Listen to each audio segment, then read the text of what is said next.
The capital நேயர்களுக்கு வணக்கம். நான் உங்கள் நிரஞ்சன். வெறும் 7 மாதமான குழந்தைய பாலியல் வன்கொடுமை செஞ்சிருக்கிறான் ஒருத்தன். அவனுக்கு நீதிமன்றம் மரண தண்டனை விதிச்சிருக்கிறாங்க. இதை பற்றி தான் இன்னைக்கு நம்ம விரிவாக பார்க்க இருக்கிறோம்.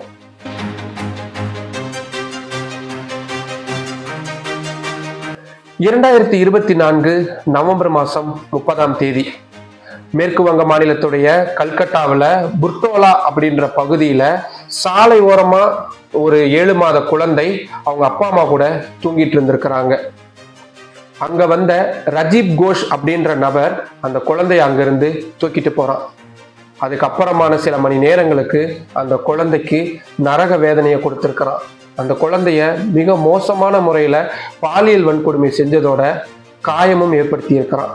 அதுக்கப்புறமா அந்த குழந்தைய பக்கத்துல இருந்த ஒரு கோவில் வாசல்ல வீசிட்டு போயிடுறான். டிசம்பர் 1 தான் என்ன ரொம்ப நேரமா ஏதோ ஒரு குழந்தை அழுகிற சத்தம் கேட்டுக்கிட்டே இருக்குன்றத கவனிச்ச அக்கம் பக்கத்துக்காரங்க அந்த குழந்தைய பாக்குறாங்க. குழந்தையோட உடம்பெல்லாம் ரத்தமா இருக்கு, ரொம்ப மோசமான முறையில காயமடைஞ்சிருக்கிறதையும் கவனிக்கிறாங்க. உடனடியாக மருத்துவமனைக்கும் அந்த குழந்தைய அழைச்சிட்டு போய் அட்மிட் பண்ணுறாங்க. அதுக்கப்புறமா காவல்துறையினருக்கு தகவல் தெரிவிக்கப்பட காவல்துறை இந்த குற்றவாளியை கைது செய்யக்கூடிய வேலைகளில் இறங்குறாங்க. டிசம்பர் 5 அந்த குற்றவாளியை அவனுடைய வீட்டில் வச்சு அரெஸ்ட் பண்றாங்க. அதுக்கப்புறமா வெறும் 75 நாட்கள்ல வழக்கை துரிதமா முடிச்சு நீதியின் முன்பாக இவன் தான் குற்றவாளி அப்படின்றத நிரூபிக்கிறாங்க. அதுக்கு அவங்க 22க்கும் அதிகமான சாட்சியங்கள், தேவையான எலக்ட்ரானிக் டிவைஸ் மாதிரியான ஆதாரங்கள் இது எல்லாத்தையுமே சப்மிட் பண்றாங்க.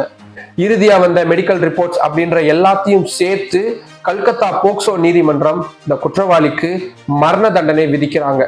ஆனா மரண தண்டனைய அவ்வளவு சுலபமா ஒன்றும் அவங்க கொடுத்துடல. அதுக்கு முன்னாடி இந்த வழக்கில் கிடைச்ச ஆதாரங்கள், அதிலும் குறிப்பா இந்த குழந்தைக்கு சிகிச்சை அளித்த மருத்துவர்களுடைய ஸ்டேட்மெண்ட்.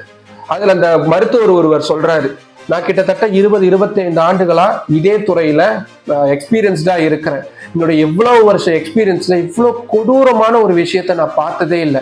அந்த குழந்தையுடைய பெண்ணுறுப்பு முழுமையா சிதைக்கப்பட்டிருக்குது. அந்த குழந்தை ஒருவேளை மீண்டு வந்தாலும் கூட அவங்களால ஒரு நார்மலான லைஃபை லீட் பண்ணவே முடியாது அப்படின்னு திட்டவட்டமா சொல்லி இருக்கிறாங்க. அந்த அளவுக்கு அந்த குற்றவாளியான ரஜீப் கோஷ் மிக மோசமான முறையில மிருகத்தன்மையோட நடந்துகிட்டு இருந்திருக்கிறான்.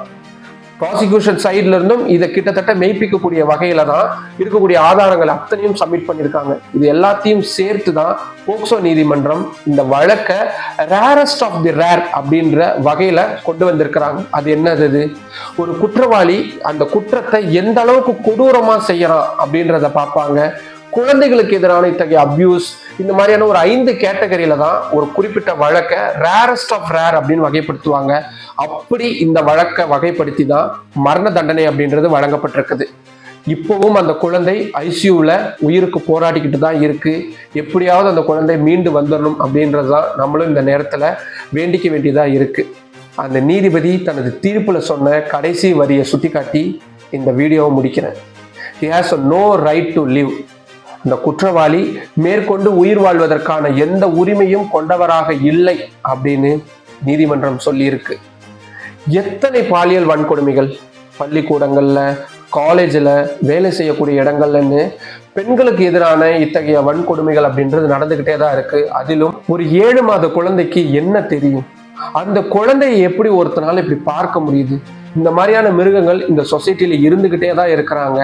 இன்னும் சொல்ல போனா இவங்க யாருமே இந்த சொசைட்டில இருக்கிறதுக்கு தகுதி இல்லாதவங்க அப்படின்ற முடிவுக்கு தான் நாமளும் வர வேண்டியதா இருக்கு. சட்டங்கள் ஏற்கனவே கடுமையா இருக்கு, தண்டனைகளும் அதே மாதிரி கடுமையா இருக்கு. ஆனாலும் இந்த குற்றங்கள் தொடருது. இதை சரி செய்யறதுக்கு என்னதான் வழி? எவ்வளோ யோசிச்சு பார்த்துட்டேன், என்கிட்ட அப்படி ஒரு வழி இருக்கிறதா தெரியல. உங்களுக்கு யாருக்காவது ஏதாவது தோணுச்சுன்னா கீழே கமெண்ட் பாக்ஸ்ல சொல்லுங்க. மற்றும் ஒரு வீடியோவில் சந்திப்போம்.